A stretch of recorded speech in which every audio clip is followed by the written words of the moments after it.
आज हम पहुंचे हुए हैं चंपावत ज़िले के लोहाघाट ब्लॉक के एकदम नेपाल सीमा से लगे पंचेसर में। पंचेसर वो जगह है जहां एशिया का सबसे बड़ा डैम यानी कि पंचेसर डैम प्रस्तावित है।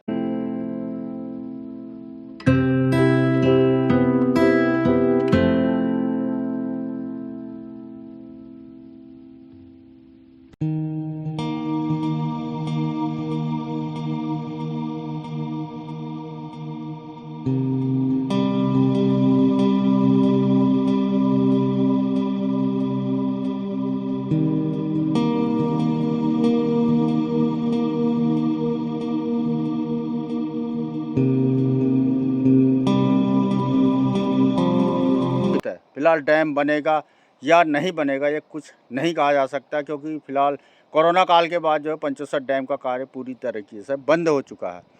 इस वक्त हम उस जगह पर खड़े हैं। आपको नीचे महाकाली नदी यानी कि काली गंगा दिख रही होगी। इसी नदी पे जो है एशिया का सबसे बड़ा डैम यानी कि पंचेसर डैम प्रस्तावित है। और जो ये नदी दिख रही है, यहीं पर को जो डैम की जो दीवार बननी है उसका निर्माण ठीक इसी जगह पे होना है। तो काफ़ी नेपाल और भारत की एक संयुक्त जो है वो है यानी कि योजना है। काफ़ी बड़ा डैम जो है यहाँ पर को बनना है। लगभग इसकी जो हाइट बताई जा रही है 325 मीटर की। काफ़ी पुरानी योजना, काफ़ी वर्षों से काम चल रहा, 60 साल से भी ऊपर इस योजना को हो गए हैं कि पंचेसर डैम बनेगा, लेकिन फ़िलहाल योजना परवान जो है नहीं चढ़ पाई है। हालांकि सरकार, भारत सरकार जो वर्तमान पीएम है मोदी जी के द्वारा भी जो इस पर काफ़ी पहल की गई थी, लेकिन कोरोना के बाद, कोरोना से पहले यहाँ कार्य चल रहा था, टनल का कार्य चल रहा था, अन्य कार्य चल रहे थे, मशीनरी थी यहाँ, लेकिन अब जो है सब जा चुकी हैं। तो दो देशों का मामला है, कब ये डैम बनेगा या नहीं बनेगा फ़िलहाल कुछ कहा नहीं जा सकता है। जगह काफ़ी खूबसूरत जगह जो यहाँ पर कोई काली गंगा जो आपको सामने दिख रही होगी, बह रही है, तो एकदम बॉर्डर पे है ये। तो जहाँ हम खड़े हैं भारत है, यानी कि काली नदी जो है भारत और नेपाल का विभाजन करती है। वार तरफ जहाँ हम खड़े हैं ये है भारत है, और जो पार तरफ आपको काली के पार आपको पहाड़ दिख रहा है वो नेपाल है। तो यहीं पर को जो है प्रस्तावित डैम की जो है दीवार बननी है, यहीं पर को काली नदी को बांधा जाएगा अगर भविष्य में जो है पंचेसर डैम का निर्माण होता है। तो 80 के दशक में जब पीएम इंदिरा गांधी थी तो उस समय में काफ़ी ज़ोर शोर से यहाँ पंचेसर डैम का कार्य जो है चला था। काफ़ी CWC और अन्य जो है डैम निर्माण कंपनियां यहाँ पर पहुंची थी, लेकिन इंदिरा गांधी जो प्रधानमंत्री थी उनकी हत्या के बाद डैम का कार्य एकदम ठंडे बस्ते में चला गया है। तो उसके बाद जो प्रधानमंत्री मोदी आए तो उनके द्वारा भी इस मामले को ज़ोर शोर से रखा गया और डैम निर्माण के कार्य में जो है तेज़ी भी आई, लेकिन कोरोना के बाद फिर जो है डैम का कार्य जो है रुक चुका है। फिलहाल देखते हैं कि डैम का भविष्य क्या होगा। अभी हम जहाँ टनलें बनी हैं वहाँ जाते हैं, फिर वहाँ से आपको बताएंगे कि कहाँ कितना कार्य जो है हो चुका है। तो इस वक्त अब हम पहुँच गए हैं पंचेसर डैम क्षेत्र के उस जगह पे जहाँ पे टनल का निर्माण किया गया था। मेरे पीछे आप देख सकते हैं ये टनल बनी हुई है। इसी टनल से सरयू नदी के पानी को निकालने की जो है कार्य योजना थी। काफ़ी अंदर तक जो है ये टनल बन चुकी है। जानकारी के मुताबिक 500 से 700 मीटर भीतर तक जो ये टनल बन चुकी है। कोरोना काल से पहले इसमें काफ़ी कार्य चल रहा था।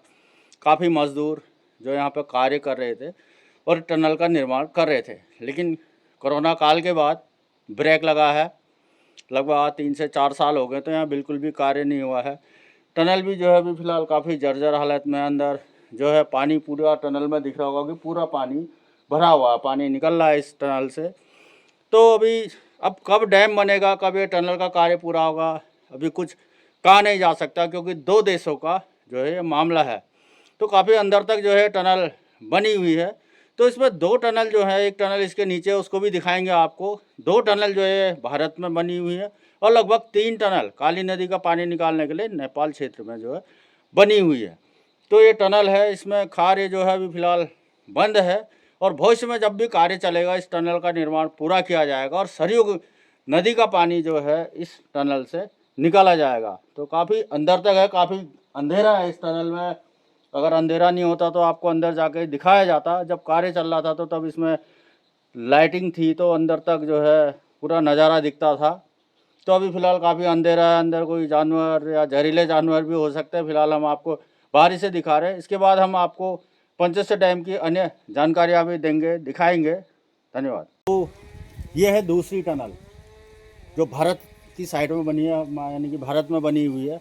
तो ये दूसरी टनल है, लेकिन अभी जो है काफ़ी क्षतिग्रस्त हालत पे ये टनल है।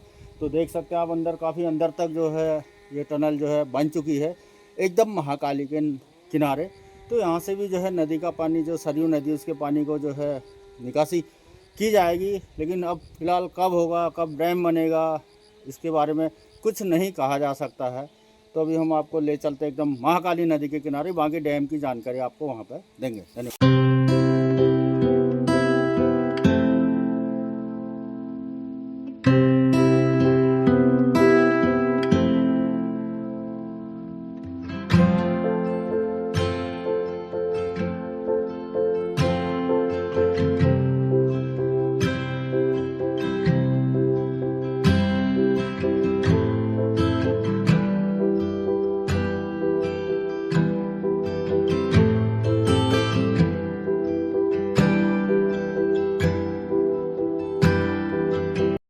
तो अब हम पहुंच चुके हैं एकदम ठीक महाकाली नदी के किनारे, यानी काली गंगा के किनारे।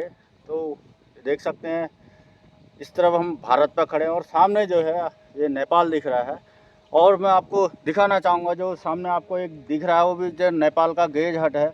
तो कभी यहाँ पर ट्रॉली होती थी, यहाँ से आवागमन जो है जो कर्मचारी होते थे उनका होता था, लेकिन क्षतिग्रस्त हो गई। तो नेपाल वाले भी जो है वहाँ से गेज नापते हैं। जब पंचेसर डैम बन जाएगा तो इस जगह की महत्ता कुछ और ही होगी। तो डैम में सरकार के द्वारा डूब क्षेत्र भी घोषित कर दिया गया। काफ़ी लंबा चौड़ा एरिया जो है, क्षेत्र जो है, नगर जो है डूब क्षेत्र में आ रहे, जिसमें यहाँ का खूबसूरत पंचेश्वर महादेव मंदिर, और उससे आगे बढ़ेंगे तो जौलजीबी और इधर घाट सिमल खेत तक जो है ये डूब क्षेत्र आ रहा है। तो काफ़ी आबादी इस डैम से भी प्रभावित होगी।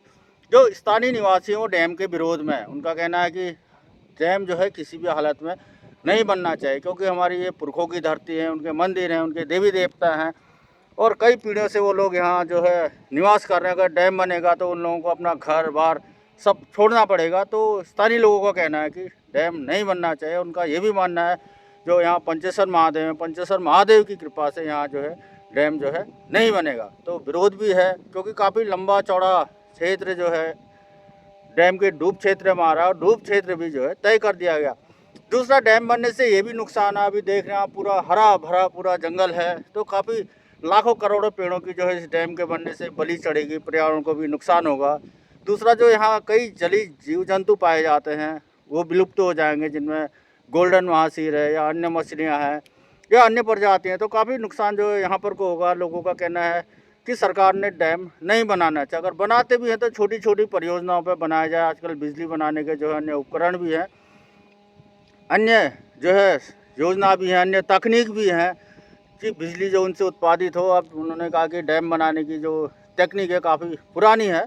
तो जो यहाँ के स्थानीय लोग हैं उनका यही सरकार से यही अनुरोध है कि इस डैम को ना बनाया जाए। अब देखना भविष्य में डैम बनता है या नहीं बनता है। 60 साल से भी ऊपर जो है इस परियोजना को हो चुके हैं, लेकिन अभी तक योजना परवान नहीं चढ़ पाई। हाँ, योजना का फ़ायदा ये होगा कि यहाँ से काफ़ी तादाद में विद्युत उत्पादन होगा, अन्य चीज़ें होंगी, एक पर्यटक हब के रूप में भी जो है डेवलप हो सकता है। फिलहाल डैम का भविष्य क्या होगा ये तो भविष्य के गर्भ में छुपा हुआ। धन्यवाद। इस वक्त हम पहुँच चुके हैं महाकाली नदी के ठीक किनारे, जो केंद्रीय जल आयोग है CWC, तो उसका जो गेज ऑफिस है वहाँ पर पहुँच गए। और हमारे साथ हैं CWC के जो स्थानीय व्यक्ति हैं और उसमें कार्य करते हैं भगवान सिंह। तो हम भगवान सिंह से जानते हैं कि CWC यहाँ पर क्या कार्य करती, किस तरह से करती। भगवान ने बताइए क्या कार्य करते हैं आप लोग।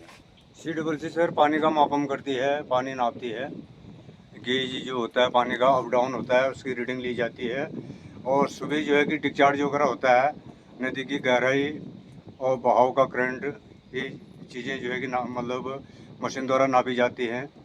पेट्रोली करंट मीटर ABC मशीन द्वारा इसकी मतलब डेली मतलब इसका काम किया जाता है। मतलब ये तो सूचना कहाँ देते भगवान भाई? सूचना हम डिवीजन हेड ऑफिस को देते हैं, टनकपुर, फरीदाबाद। अच्छा, डिवीजन हेड ऑफिस CWC का फरीदाबाद है। हाँ, फरीदाबाद हुआ डिवीजन हेड ऑफिस है। तो भगवंत जो अभी बरसात आई थी कुछ महीने, तो इस बार सबसे अधिकतम जो है नदी की हाइट कितनी रही इस बार? इस बार नदी की हाइट ज़्यादा नहीं रही, 14.70 तक पहुंची, 14 मीटर 70 सेंटीमीटर।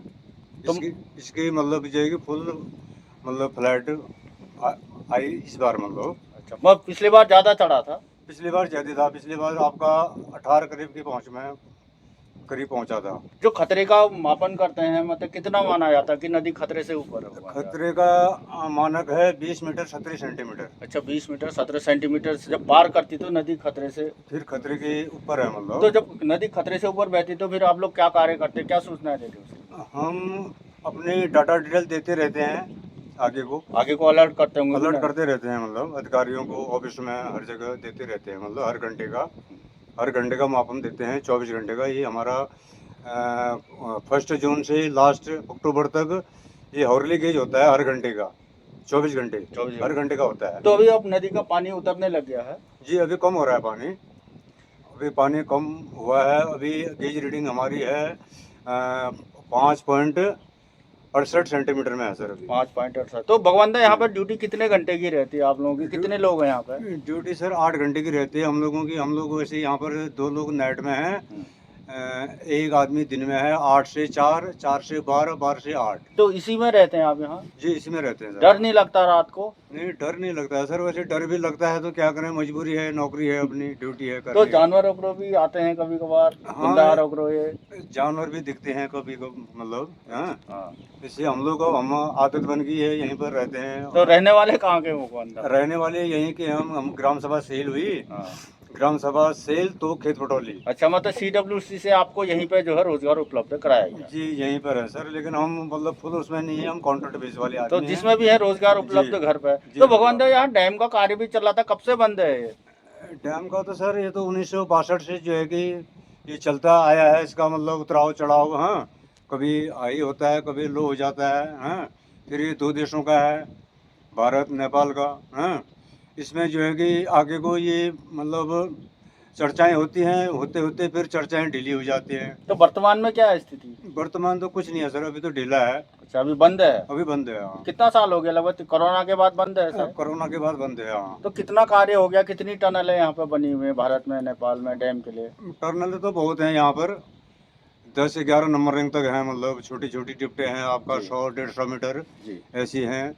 और 2 डिप्टे हमारी बहुत देशी जॉइंट प्रोजेक्ट के समय बनी हैं। जी एक इंडिया साइड है, इस साइड ये सामने है, जी। एक नेपाल साइड है यहाँ पर सामने ही है। अच्छा, नेपाल साइड में जी ये है आपका ये 350 मीटर इसकी सीधी लंबाई है। अच्छा, 350 मीटर। जी सीधी लंबाई है, उसके बाद टी है, मतलब 150 इधर को जाएगा, 150 इधर को। तो टनल का काम क्या होगा जब डैम बनेगा तो? टनल का काम तो सर वैसे इस साइड तो पूर्ण हो चुका है, नेपाल साइड कुछ होना बाकी है। तो ये लगभग ये कितनी लंबी है ये जो टनल इंडिया में बनी हुई है ये? ये तो है अभी तो ये तो करीब करीब मतलब जो पूरी हो चुकी है, ठीक। खाली 70-80 मतलब मीटर बची है मतलब। तो मतलब इन टनलों से नदी का पानी निकाला जाएगा, डैम बनेगा? पता नहीं सर, ये तो क्या है, वैसे मतलब सूचना है कि मतलब विभागीय टेस्टिंग का ये होता है, मतलब इसमें विभागीय हाँ टेस्टिंग। टेस्ट का होता है मतलब। जी ठीक, धन्यवाद। ये थे हमारे साथ CWC के भगवान दा। तो काफ़ी महत्वपूर्ण जानकारी इनके द्वारा दी गई और काफ़ी कठिन ड्यूटी, एकदम महाकाली नदी के किनारे एक टिन सेट बना हुआ, तो इसी पे जो है रात को सोते हैं। कहना है कि यहाँ डर भी लगता है लेकिन ड्यूटी है, जानवर भी यहाँ पे दिखते हैं, लेकिन अपनी ड्यूटी पूर्ण ईमानदारी के साथ भगवान सिंह और उनके साथियों के द्वारा यहाँ पर निभाई जाती है। धन्यवाद।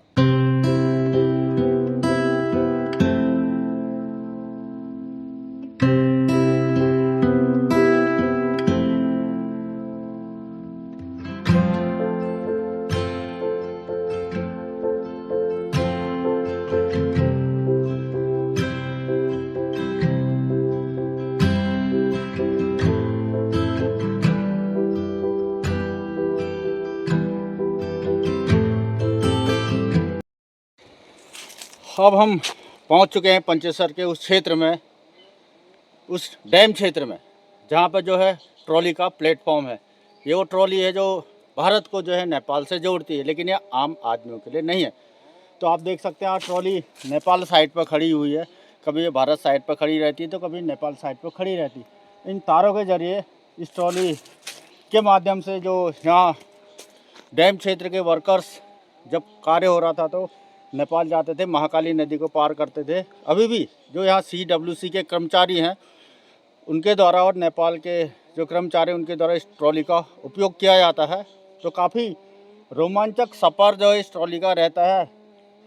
नीचे प्रचंड वेग से बहती महाकाली और ऊपर ट्रॉली जब चलती है तो काफ़ी हिलती है और काफ़ी जो है एक रोमांच का अनुभव जो इस ट्रॉली की यात्रा में होता है। तो जब डैम का कार्य चल रहा था तो सामान को भारत से नेपाल पहुंचाने के कार्य भी ये ट्रॉली आती थी। मज़दूरों को या अन्य जो इलेक्ट्रिक उपकरण है या जैन सेट है या अन्य चीज़ों को जो इस ट्रॉली के माध्यम से नेपाल पहुंचाया गया था। सामने आपको दिख रहा होगा कि ट्रॉली वहाँ खड़ी है, तो वहाँ नेपाल के कर्मचारी मौजूद रहते हैं।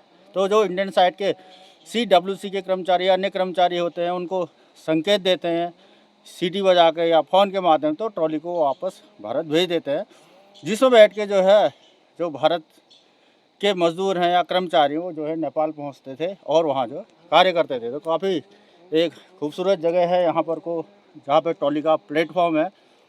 तो आप आ सकते हैं यहाँ पर को, परिवार के साथ छुट्टी भी जो है मना सकते हैं। फिलहाल डैम का कार्य बंद है लेकिन जगह खूबसूरत है। धन्यवाद।